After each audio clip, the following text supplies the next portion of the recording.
Madame, Monsieur, je suis ravie de vous retrouver pour décrypter ensemble l'actualité internationale de la semaine. Jeudi dernier était un jour historique pour les Cubes. Après 59 ans de règne de la famille Castro, le Conseil d'État cubain a élu un nouveau président. Miguel Díaz-Canel, âgé de 57 ans, hérite d'un pays qui sort de plus de 5 décennies d'embargo économique, financier et commercial des États-Unis. Toutefois, le système de santé et celui de l'éducation restent cotés. Plus proche de nous, précisément en RCA, la MINUSCA, la mission onusienne en République centrafricaine, affirme qu'elle ne se laissera pas intimider par les groupes armés. Le conflit syrien serait-il en train de reconfigurer le nouvel ordre mondial? Réponse tout à l'heure, c'est avec le docteur Pélagie Chantal Belomo Essono. Voilà pour le menu. La suite, c'est tout de suite, et juste après, un tour dans le monde.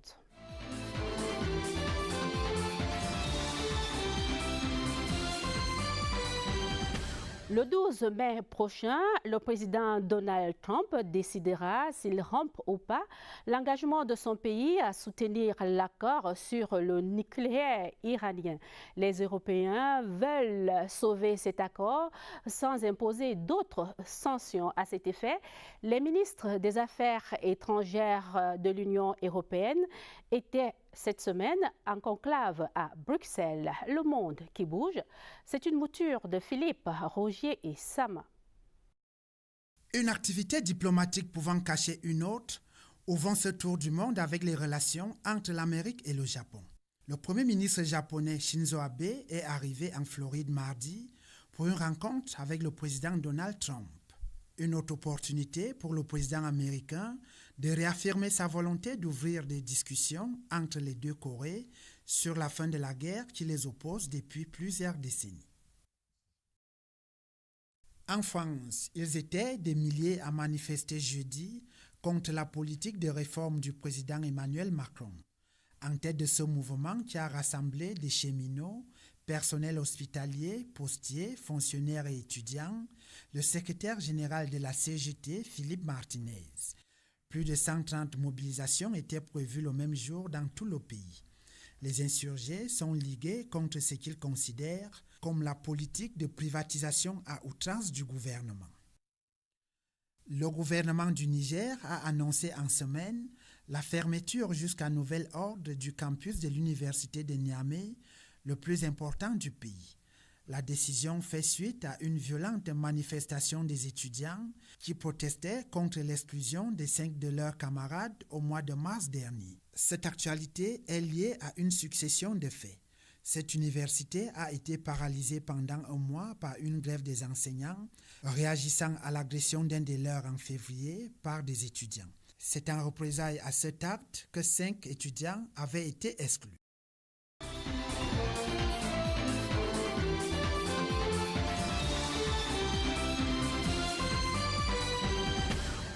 La frontière Mali-Algérie est officiellement fermée. Conséquence, les denrées alimentaires se font de plus en plus rares sur le marché de Kidal, dans le nord du Mali. À 2 mois du Ramadan, le Premier ministre malien a ordonné une livraison des denrées alimentaires à Kidal. Objectif, éviter une émeute de la faim. Sur les raisons de la fermeture de la frontière Mali-Algérie, le regard du docteur Lobé Bilebel Noué Serge. Nous avons malheureusement appris la fermeture de la frontière malienne et algérienne par la République algérienne.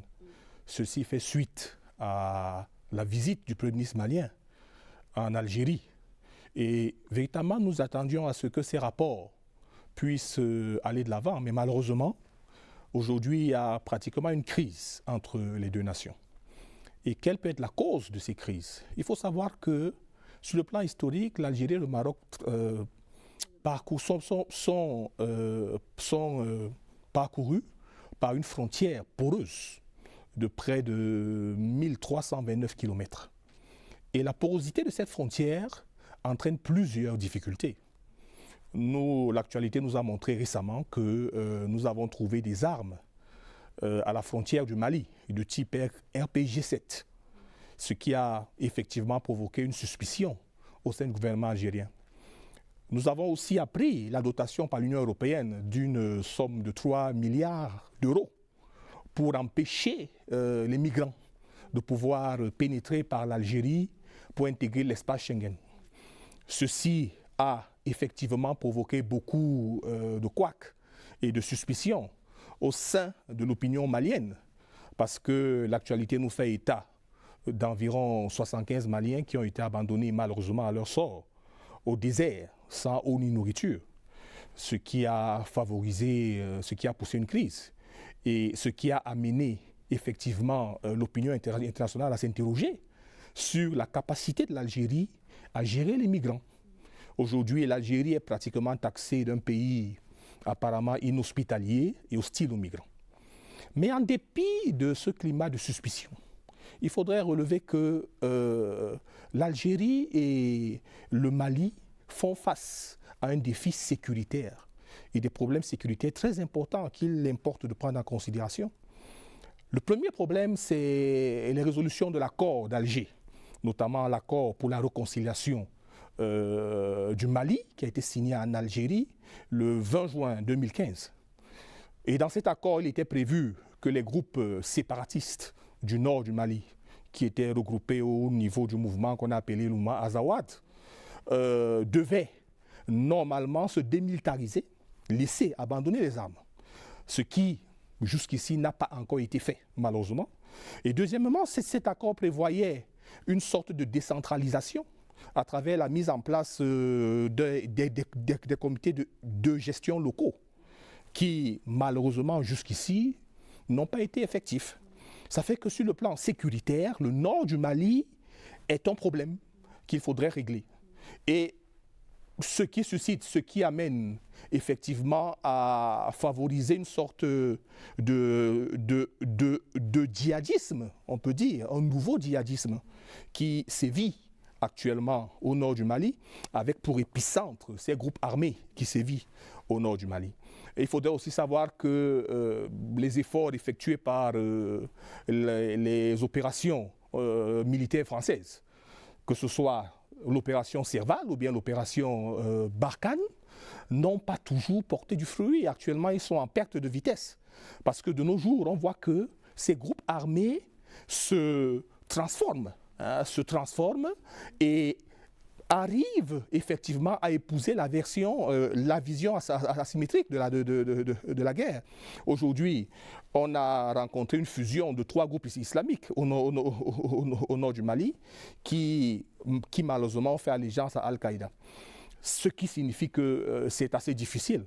Mais notre regard pour solution par rapport à cette crise, c'est l'Union africaine. Nous pensons que l'Union africaine peut faire quelque chose. Le 21 mars 2017, récemment, l'Union africaine a créé la zone de libre-échange intercontinentale, la ZLEC. Et nous pensons que l'Union africaine est mieux apte, dans une dimension sud-sud, de pouvoir régler ce genre de conflit. Nous savons que l'Union africaine, dans son ancienne version OEA, a été assez capitale dans la gestion du conflit entre le Maroc et l'Algérie. Concernant la crise sahraouite, nous espérons aussi que l'Union africaine, dans sa nouvelle version, pourrait, dans la dimension sud-sud, favoriser véritablement un rapprochement et une résolution des conflits au Sahel.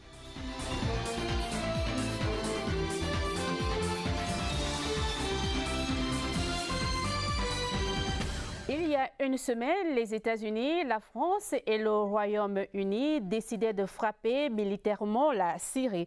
Il s'agissait, selon les auteurs, d'une punition pour avoir franchi la ligne rouge sur les armes chimiques. L'action militaire occidentale réalisée hors du cadre des Nations Unies a-t-elle avancé le dialogue politique sur la crise syrienne?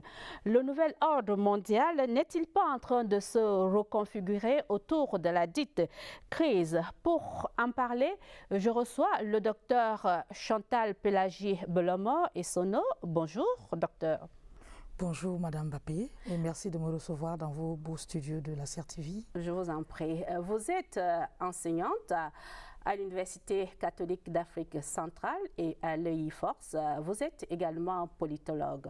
Avant de commencer notre entretien, j'aimerais rappeler à nos téléspectateurs que vous êtes auteur de 5 ouvrages que vous avez dédicacés la semaine dernière. Pouvez-vous nous rappeler les titres de vos publications ? Merci pour l'opportunité que vous me donnez ici de pouvoir, d'une manière ou d'une autre, dérouler un peu l'objet de mes travaux. Le premier ouvrage qui est publié aux éditions Publibook à Paris est intitulé « Un ordre mondial post-clausewitien ». Il s'agit là éventuellement de décrypter autour de la guerre un certain nombre d'éléments qui structurent l'ordre international et de transcender la guerre à travers la démocratie.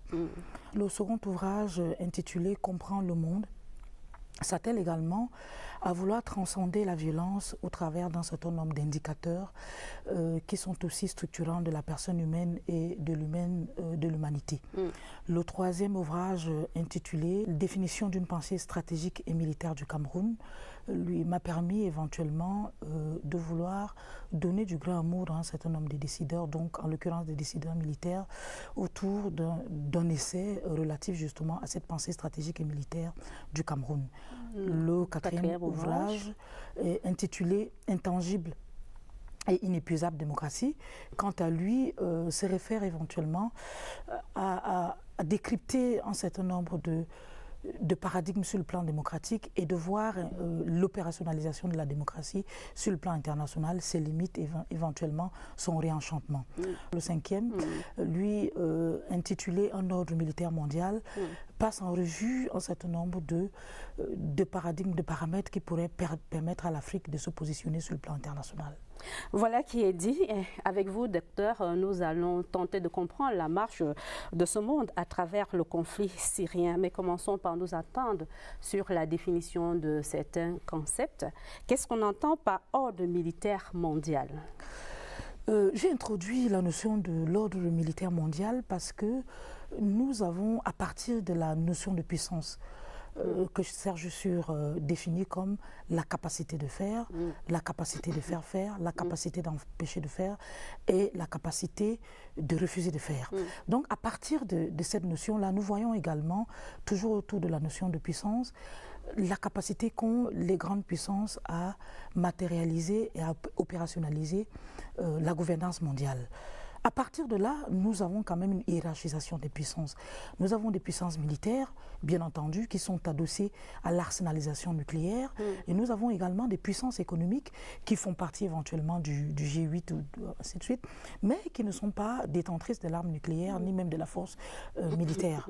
Donc en l'occurrence, un pays comme le Japon ou encore l'Allemagne. Donc à cet égard-là, elles sont des puissances, ils sont des puissances, l'Allemagne et le Japon, mais ne sont pas éventuellement ce qu'on peut appeler des puissances militaires. Et donc c'est à partir de ce concept-là que j'ai essayé de pouvoir formaliser le concept d'ordre militaire mondial structuré autour de la puissance militaire. Donc cela signifie qu'il y a une différence fondamentale entre ordre mondial et ordre militaire mondial. Ou alors l'ordre militaire mondial définit l'ordre mondial. L'ordre militaire mondial, bien entendu, est structurant de l'ordre mondial. Pourquoi? Parce que l'ordre mondial est défini par la puissance militaire des États. Donc ce sont les États, les puissances militaires qui définissent l'agenda international, l'agenda de la guerre et de la paix, et qui est consubstantiel justement à cet ordre mondial. Et c'est quoi cet ordre mondial post-Clausewitz? Est-ce que c'est la sortie du monde libéral ou alors est-on dans un monde apolaire, multipolaire? Ce que j'entends par ordre mondial post-clausewitzien, c'est justement que il ne s'agit pas pour moi d'avoir un regard trop idéaliste du monde non plus.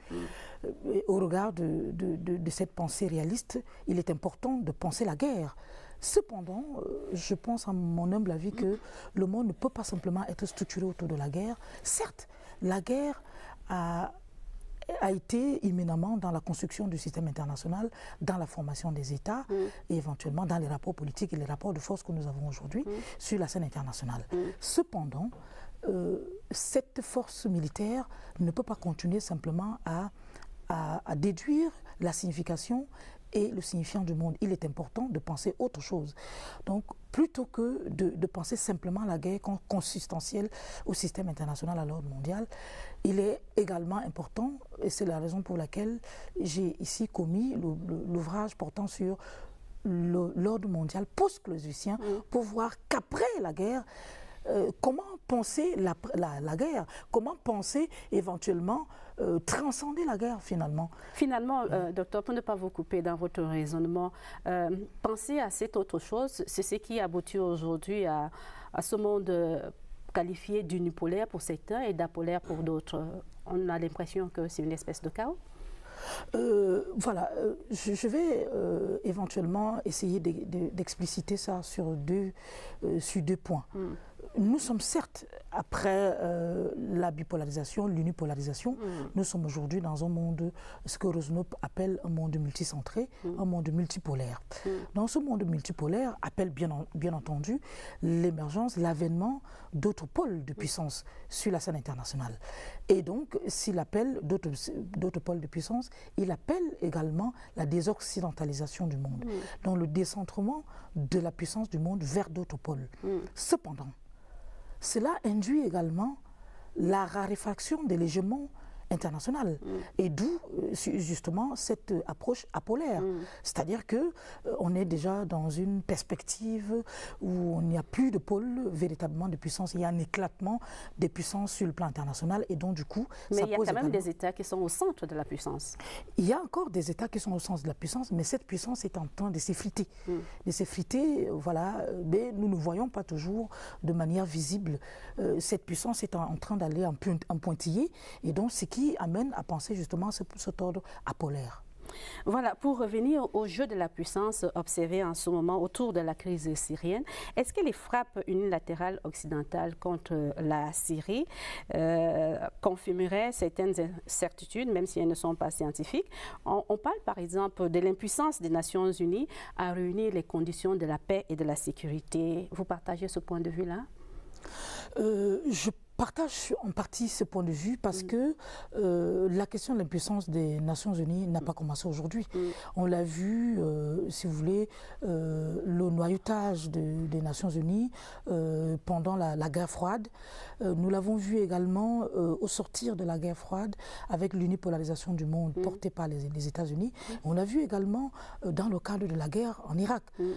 Voilà, la résolution 1441 des Nations Unies n'a pas porté de fruits, au point où on a vu les États-Unis aller quand même aller en guerre contre l'Irak au titre de l'appropriation par l'Irak des armes de destruction massive.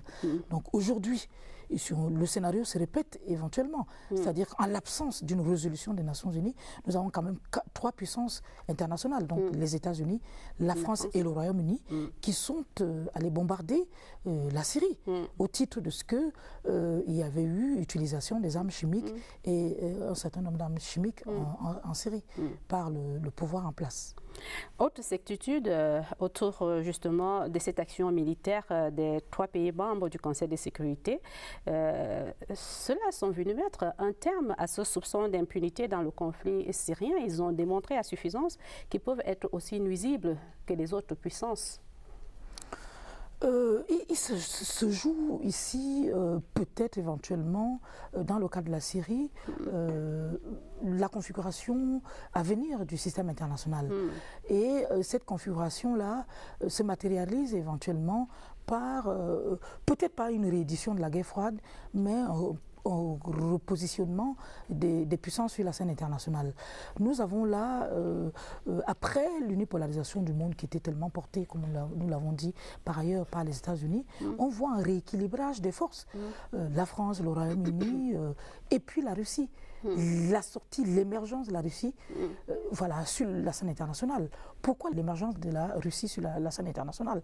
On a vu, après l'effondrement de l'Union soviétique, son démantèlement, et aujourd'hui, depuis les années 2000, le rééquilibrage des forces sur le plan international, avec éventuellement la massification de la force militaire portée par la Russie, qui essaye donc, si on peut le dire, de remettre les pendules à l'heure sur la scène internationale. Et donc, à cet effet, le rapport de force qui avait tellement été porté par les puissances occidentales est en train la recomposition des cartes est imminente sur le plan international, et on voit donc, pour ne pas laisser le champ libre à la Russie, cette recomposition qui est faite à plusieurs égards par l'ordonnancement, la restructuration des forces par les puissances occidentales en confrontation, si vous voulez, en confrontation d'une manière ou d'une autre, qu'on appelle ça la guerre froide, qu'on appelle cela une autre reconfiguration des cartes.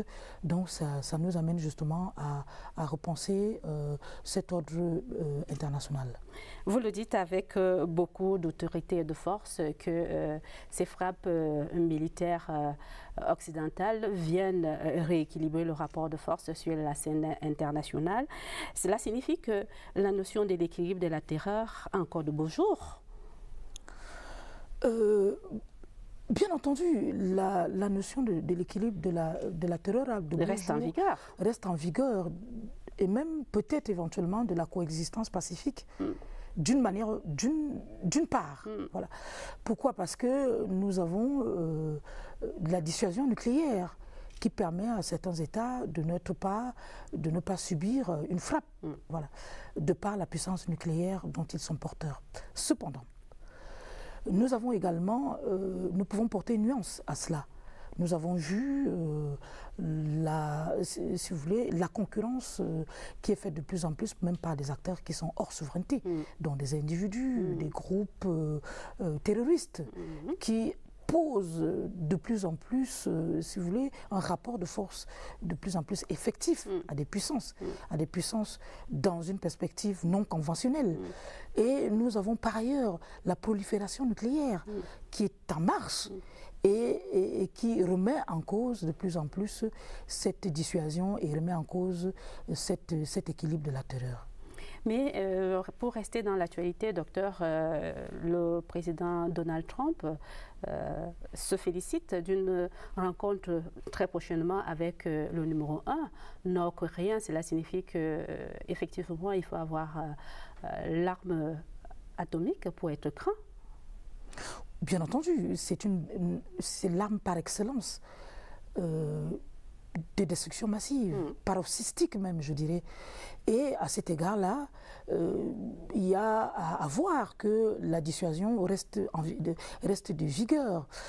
Cependant, la dangerosité du régime nord-coréen, ce qu'on les Américains pour les appeler comme cela, appellent les rock states, est aussi à mettre sur la sellette. Cependant, la question du régime, la question de la détention des armes nucléaires par la Corée du Nord est effectivement également un élément important dans la structuration de l'ordre international aujourd'hui. Donc, cependant, la puissance, l'hyperpuissance américaine, dans son appropriation, ou si vous voulez, dans sa détention des armes nucléaires, et dans, si vous voulez, pas seulement cela, mais dans l'arsenalisation nucléaire, fait que les États-Unis sont craints, même par les détenteurs de l'arme nucléaire, et ce qui fait que cet hégémon américain continue quand même à avoir du sens sur le plan international. Ce qui est certain, ce monde est de plus en plus complexe et indéchiffrable. Mais curieusement, on constate que l'Afrique reste plus ou moins indécise, ambiguë dans la marche de ce monde. Pourquoi est-ce que l'Afrique est à fond dans le conflit syrien? Peut-être dira-t-on que le conflit syrien est un conflit lointain. Pas aussi lointain que cela. Il n'est pas proche des États-Unis ou de la Russie, la Syrie. Donc, elle n'est pas proche autant pour moi. Bien entendu.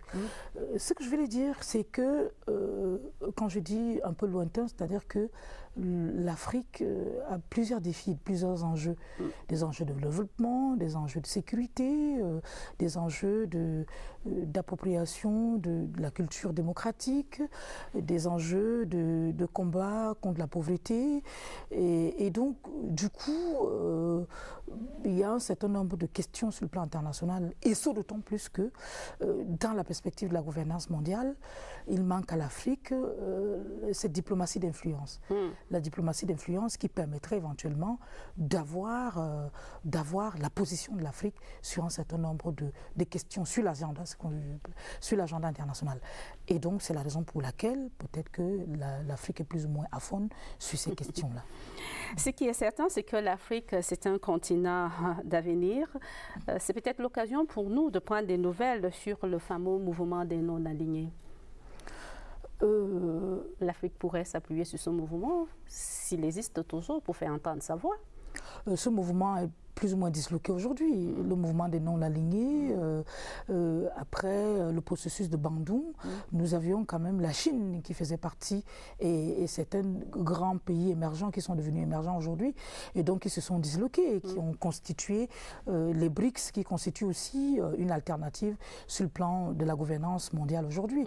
Et donc ce mouvement ayant été plus ou moins éclaté, il est assez difficile aujourd'hui de le reconfigurer.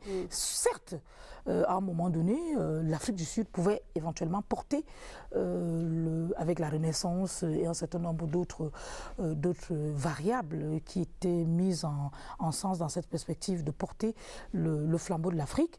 Mais cependant, au regard de tout cela, de tous ces éléments-là, on voit que le mouvement des non-alignés ne peut plus véritablement avoir du sens. S'aligner derrière qui? Dans cet éclatement des puissances. Et dans ce monde multicentré... Non-aligné, ça signifie qu'on a aligné derrière personne, aucun groupe. Non, mais il était plus ou moins aligné quand même derrière le monde occidental et derrière le monde communiste. On l'a vu dans le cadre de la guerre froide. Donc le mouvement de non-alignés était simplement une appellation si vous voulez, une sanction et véritablement contre les deux grandes puissances. Mais en soi, dans la réalité des faits, c'était quand même des puissances, des États, si vous voulez, faibles qui étaient soit alignés derrière le bloc qui était des satellites soviétiques ou alors le monde occidental libéral. Docteur Pélagie Chantal Belomo Essono, merci pour votre disponibilité. C'est moi qui vous remercie, Madame Bappé.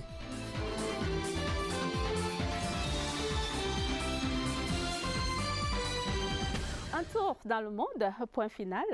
Merci à vous de l'avoir regardé. Prenons rendez-vous samedi prochain lorsqu'il sera 12h30 sur la CRTV. D'ici là, portez-vous bien et excellent week-end à tous.